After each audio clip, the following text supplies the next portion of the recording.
देखिए, जीवन की एक बड़ी समस्या जब हल होने लगती है तो एक अलग ही विश्वास झलकने लगता है। ये विश्वास आप सभी के साथ जो संवाद का कार्यक्रम बनाया गया, टेक्नोलॉजी के कारण हर किसी से मैं बात नहीं कर पाया, लेकिन मैं आपको देख पा रहा था। जिस प्रकार से आप जैसे घर में बहुत बड़ा उत्सव हो और जिस प्रकार से कपड़े पहन करते हैं, घर में साज सजा, वो सब मुझे दिख रहा था। मतलब कि कितना उत्साह और उमंग भरा पड़ा है आपके अंदर, वो मैं यहां से देख रहा था। ये उत्साह, ये उमंग, ये अपने आप में ही इस योजना का मूल्य कितना बड़ा है। पानी के प्रति आप लोगों की संवेदनशीलता कितनी है। परिवार में जैसे शादी ब्याह हो ऐसा माहौल आपने बना दिया है। इसका मतलब हुआ कि सरकार आपकी समस्याओं को भी समझती है, समस्याओं के समाधान में सही दिशा में आगे भी बढ़ रही है। और जब आप इतनी बड़ी मात्रा में जुड़े हैं, उत्साह उमंग के साथ जुड़े हैं, तो मुझे पक्का विश्वास है कि योजना सोचा है उससे जल्दी होगी।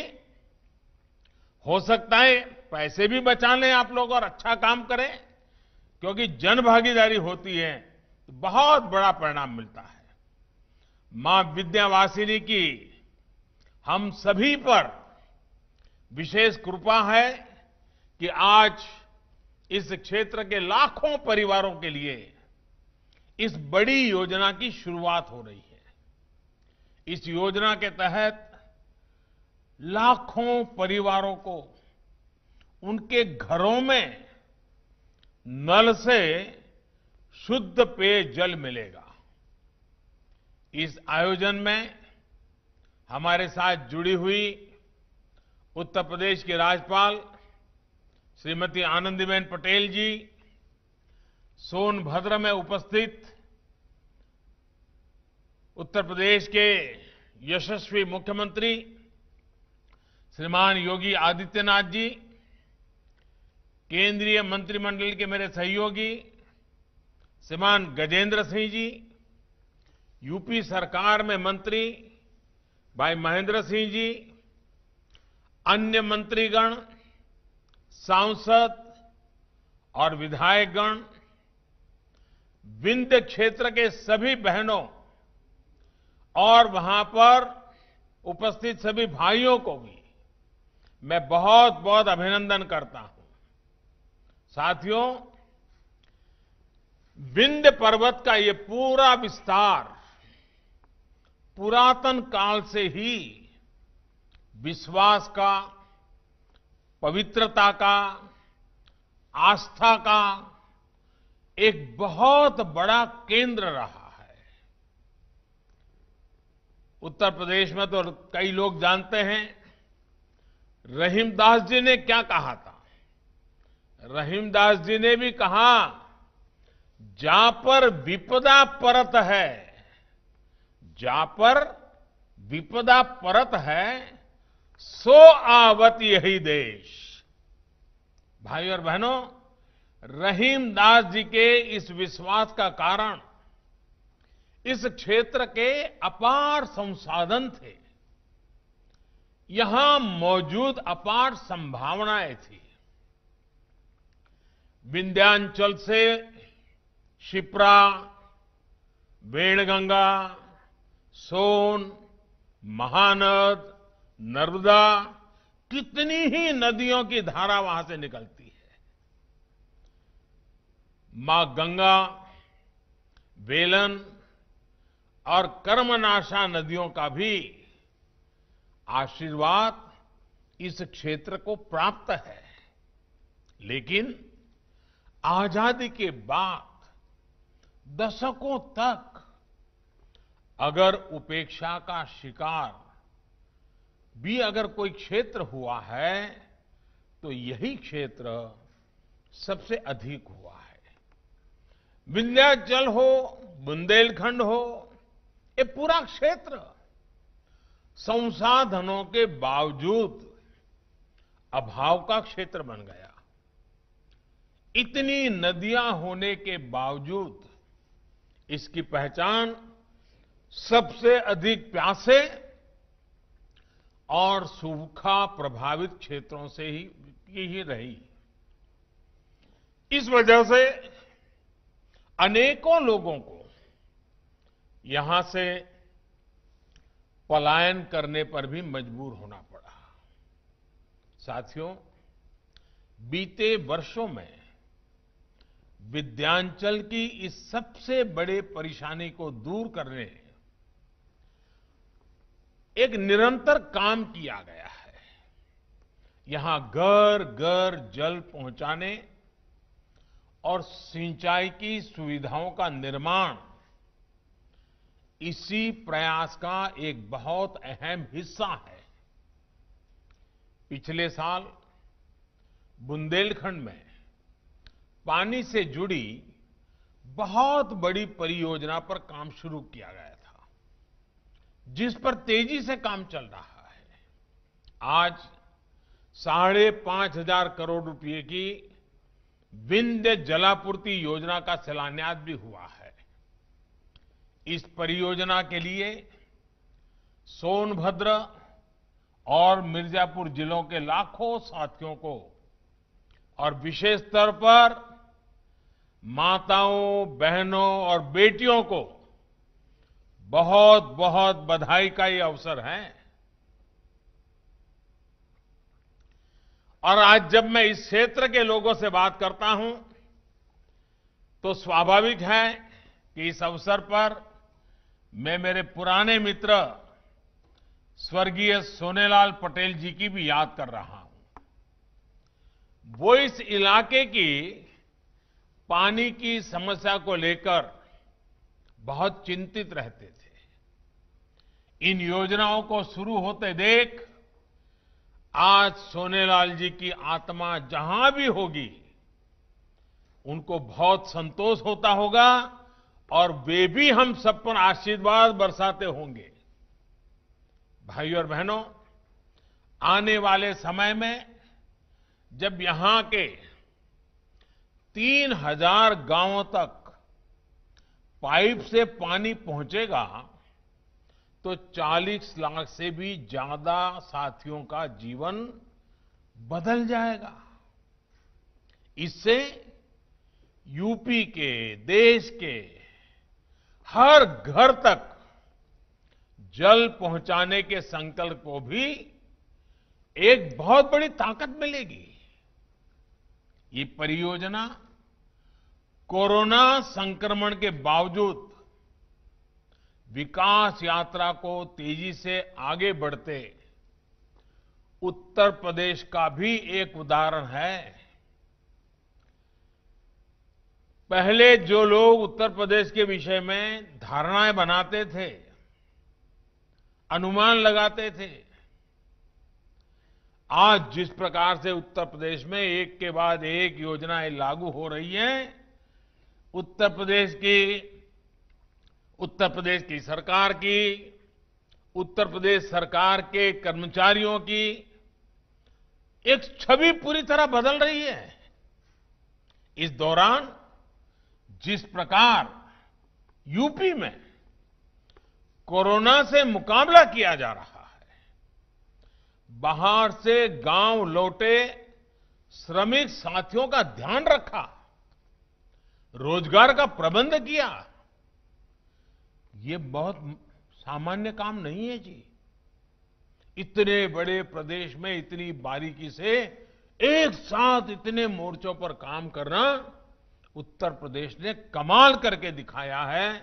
मैं उत्तर प्रदेश की जनता को, उत्तर प्रदेश की सरकार को और योगी जी की पूरी टीम को बहुत बहुत बधाई देता हूं।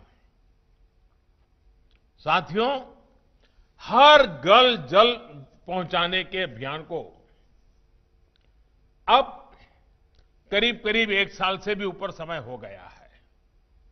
इस दौरान देश में 2,60,00,000 से ज्यादा परिवारों को उनके घरों में नल से शुद्ध पीने का पानी पहुंचाने का इंतजाम हो चुका है और इसमें लाखों परिवार हमारे उत्तर प्रदेश के भी हैं। हम अपने गांव में रहने वाले गांववासी हमारे भाइयों बहनों के लिए शहरों जैसी सुविधाएं उपलब्ध कराने की निरंतर कोशिश कर रहे हैं। आज जो परियोजनाएं शुरू हो रही हैं, उससे भी इस अभियान को और गति मिलेगी। इसके अलावा अटल भूजल योजना के तहत पानी के स्तर को बढ़ाने के लिए जो काम हो रहा है, वो भी इस क्षेत्र को बहुत मदद करने वाला है। भाइयों और बहनों, हमारे यहां कहा जाता है, एक पंथ दो काज। लेकिन आज जो योजनाएं बनाई जा रही हैं, वहां तो एक पंथ अनेक काज, उनसे अनेक लक्ष्य सिद्ध हो रहे हैं। जल जीवन मिशन के तहत घर घर पाइप से पानी पहुंचाने की वजह से हमारी माताओं बहनों का जीवन आसान हो रहा है। इसका एक बड़ा लाभ गरीब परिवारों के स्वास्थ्य को भी हुआ है। इससे गंदे पानी से होने वाली हैजा, टाइफाइड, इंसेफेलाइटिस जैसी अनेक बीमारियों में भी कमी आ रही है। यही नहीं, इस योजना का लाभ इंसानों के साथ साथ पशुधन को भी हो रहा है। पशुओं को साफ पानी मिलता है तो वो भी स्वस्थ रहते हैं। पशु स्वस्थ रहें और किसान को, पशुपालक को परेशानी ना हो, इस उद्देश्य को लेकर भी हम आगे बढ़ रहे हैं। यहां यूपी में तो योगी जी की सरकार के प्रयासों से जिस प्रकार इंसेफ्लाइटिस के मामलों में कमी आई है, उसकी चर्चा तो दूर दूर तक है। एक्सपर्ट लोग भी इसकी चर्चा करते हैं। मासूम बच्चों का जीवन बचाने के लिए योगी जी और उनकी पूरी टीम को मैं मानता हूं हर उत्तर प्रदेश वासी इतने आशीर्वाद देता होगा, इतना आशीर्वाद देता होगा, शायद जिसकी हम कल्पना नहीं कर सकते। जब विंध्याचल के हजारों गांवों में पाइप से पानी पहुंचेगा, तो इससे भी इस क्षेत्र के मासूम बच्चों का स्वास्थ्य सुधरेगा, उनका शारीरिक और मानसिक विकास और बेहतर होगा। इतना ही नहीं, जब शुद्ध पानी मिलता है तो कुपोषण के खिलाफ जो हमारी लड़ाई है, पोषण के लिए हम जो मेहनत कर रहे हैं, उसके भी अच्छे फल उसके कारण मिल सकते हैं। साथियों, जल जीवन मिशन सरकार के उस संकल्प का भी हिस्सा है जिसके तहत स्वराज की शक्ति को गांव के विकास का माध्यम बनाया जा रहा है। इसी सोच के साथ ग्राम पंचायत को, स्थानीय संस्थाओं को अधिक से अधिक अधिकार दिए जा रहे हैं।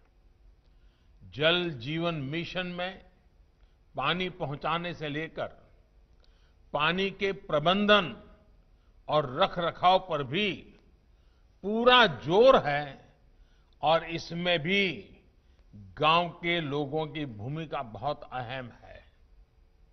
गांव में पानी के स्रोतों के संरक्षण को लेकर भी काम किया जा रहा है।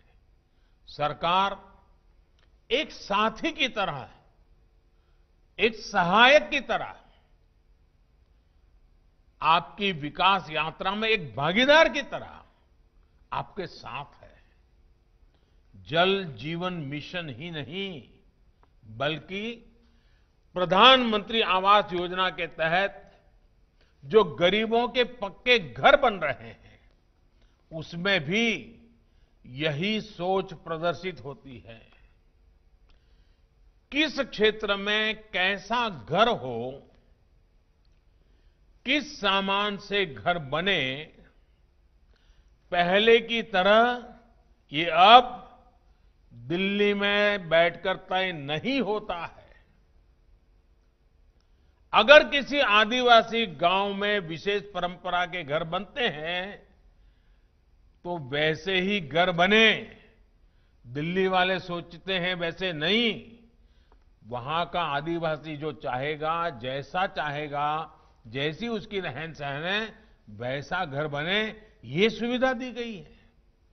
भाई और बहनों, जब अपने गांव के विकास के लिए खुद फैसले लेने की स्वतंत्रता मिलती है, उन फैसलों पर काम होता है, तो उससे गांव के हर व्यक्ति का आत्मविश्वास बढ़ता है।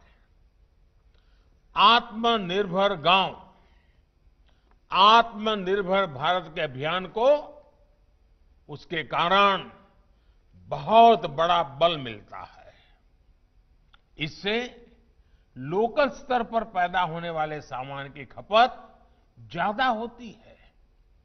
लोकल स्तर पर ही जो कुशल लोग हैं, उनको रोजगार मिलता है। राजमिस्त्री हो, फीटर हो, प्लम्बर हो, इलेक्ट्रिशियन हो, ऐसे अनेक साथियों को गांव में या तो गांव के पास ही रोजगार के साधन बनते हैं।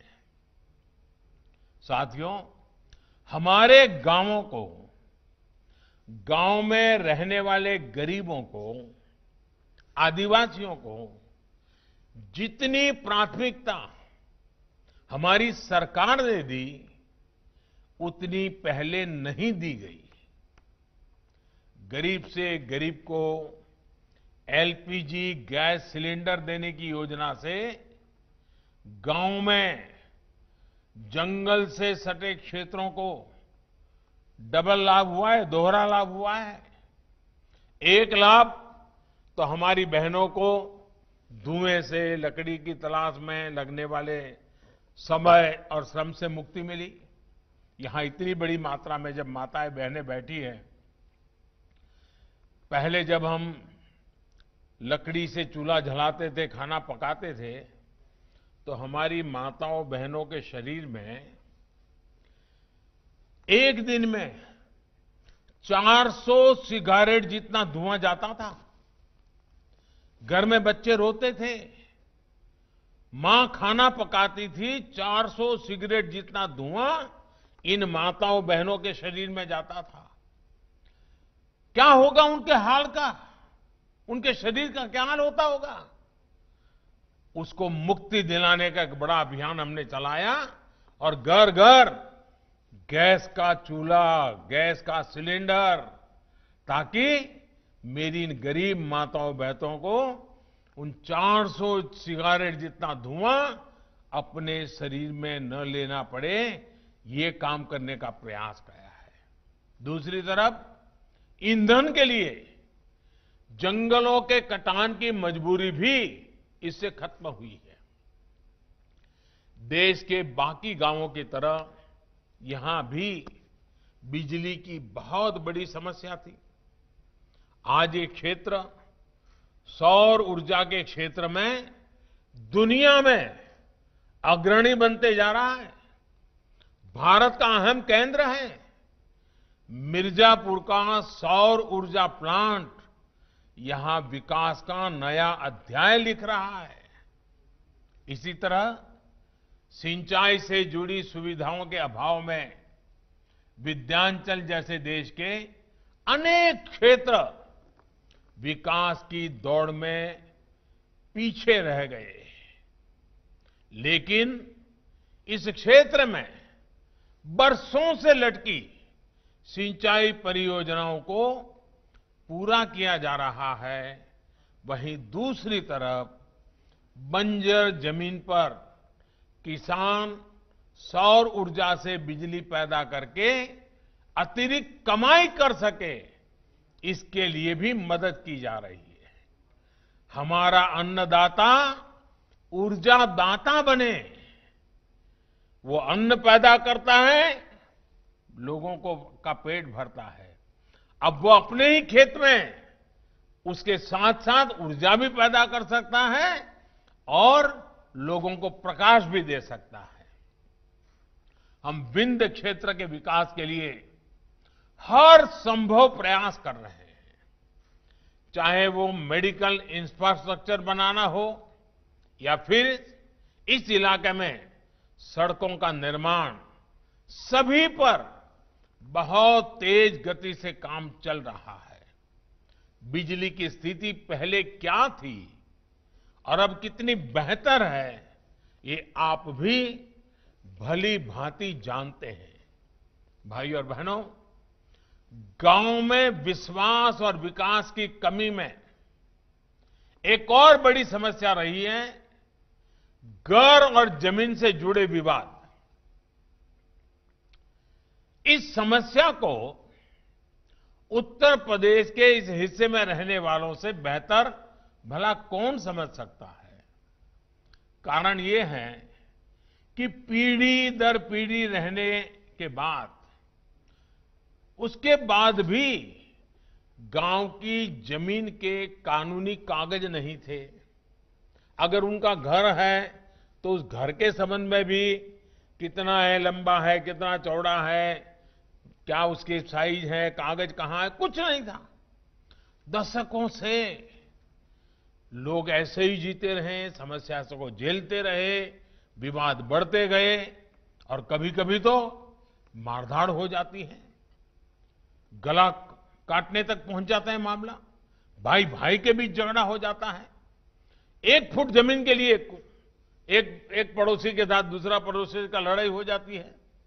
अब इस समस्या के स्थायी समाधान के लिए स्वामित्व योजना के तहत यूपी में ड्रोन टेक्नोलॉजी से घर और जमीन के नक्शे बनाए जा रहे हैं। इन नक्शों के आधार पर घर और जमीन के कानूनी दस्तावेज घर और जमीन के मालिक को सौंपे जा रहे हैं। इससे गांव में रहने वाले गरीब, आदिवासी, वंचित साथी भी कब्जे की आशंका से निश्चिंत होकर अपना जीवन व्यतीत कर पाएंगे। वरना मुझे तो मालूम है, गुजरात में तो आपके क्षेत्र के बहुत लोग काम करते हैं, तो कभी उनसे मैं बात करता था कि भाई क्यों चले गए थे, तो कहे नहीं भाई हमारा तो वहां जमीन का झगड़ा हो गया, हमारे घर का किसी ने कब्जा कर लिया, मैं यहां काम करता था, कोई घर में घुस गया। अब ये कागज मिलने के बाद ये सारे संकटों से आप मुक्त हो जाएंगे। यही नहीं, जरूरत पड़ने पर गांव के अपने घर के जो दस्तावेज हैं, जो कागज है, उससे अगर आपको कर्ज लेने की जरूरत पड़ी, बैंक से लोन लेने की जरूरत पड़ी, तो अब आप उसके हकदार बन जाएंगे। आप जा सकते हैं, कागज दिखा करके बैंक से लोन ले सकते हैं। साथियों, आज सबका साथ, सबका विकास, सबका विश्वास, ये मंत्र देश के हर हिस्से, हर नागरिक के विश्वास का मंत्र बन चुका है। आज देश के हर जन, हर क्षेत्र को लग रहा है कि उस तक सरकार पहुंच रही है और वो भी देश के विकास में भागीदार है। हमारे जनजातीय क्षेत्रों में भी आज ये आत्मविश्वास में भली भांति उसमें एक नई ताकत आई है और मैं इसको देख पा रहा हूं। आदिवासी अंचलों में मूल सुविधाएं तो आज पहुंच ही रही है, बल्कि इन क्षेत्रों के लिए विशेष योजनाओं के तहत भी काम किया जा रहा है। जनजातीय युवाओं की शिक्षा के लिए देश में सैकड़ों नए एकलव्य मॉडल आवासीय स्कूल स्वीकृत किए गए हैं। इसमें हमारे आदिवासी इलाकों के बच्चों को हॉस्टल की सुविधा उपलब्ध होगी। इसमें से अनेक स्कूल यूपी में भी खुल रहे हैं। कोशिश ये है कि हर आदिवासी बाहुल्य ब्लॉक तक इस व्यवस्था को पहुंचाया जाए। पढ़ाई के साथ साथ कमाई की संभावनाएं भी तलाशी जा रही हैं। वन उपजों की ज्यादा कीमत आदिवासी साथियों को मिले, इसके लिए 1250 वन धन केंद्र पूरे देश में खोले जा चुके हैं।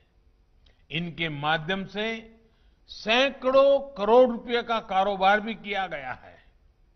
यही नहीं, अब आत्मनिर्भर भारत अभियान के तहत वनोपज आधारित उद्योग भी आदिवासी क्षेत्रों में लगे, इसके लिए भी जरूरी सुविधाएं तैयार की जा रही है। आदिवासी क्षेत्रों के विकास के लिए पैसे की कमी ना हो, इसके लिए डिस्ट्रिक्ट मिनरल फंड बनाया गया है। सोच ये है कि आदिवासी क्षेत्रों से निकलने वाली संपदा का एक हिस्सा उसी क्षेत्र में लगे। उत्तर प्रदेश में भी इस फंड में अब तक लगभग 800 करोड़ रुपए इकट्ठा किए जा चुके हैं। इसके तहत 6,500 से ज्यादा प्रोजेक्ट स्वीकृत भी किए जा चुके हैं और सैकड़ों प्रोजेक्ट पूरे भी हो चुके हैं। साथियों, ऐसे ही काम आज भारत के आत्मविश्वास को प्रतिदिन बढ़ा रहे हैं। इसी आत्मविश्वास के दम पर आत्मनिर्भर भारत बनाने में हम सभी जुटे हैं। मुझे विश्वास है कि विंध्य जलापूर्ति योजना से ये आत्मविश्वास और मजबूत होगा। हां, इस बीच आपको ये भी याद रखना है कि कोरोना संक्रमण का खतरा अभी भी बना हुआ है। 2 गज की दूरी, मास्क और साबुन से साफ सफाई के नियम किसी भी हालत में भूलने नहीं हैं। जरा सी ढिलाई खुद को, परिवार को, गांव को संकट में डाल सकती है। दवाई बनाने के लिए हमारे वैज्ञानिक कठिन तप कर रहे हैं। दुनिया भर के वैज्ञानिक लगे हुए हैं। सबसे धनवान देश के लोग भी लगे हैं और गरीब देश के लोग भी लगे हैं। लेकिन जब तक दवाई नहीं, तब तक ढिलाई नहीं। आप इस बात को ध्यान में रखेंगे। इसी विश्वास के साथ आपका बहुत बहुत धन्यवाद।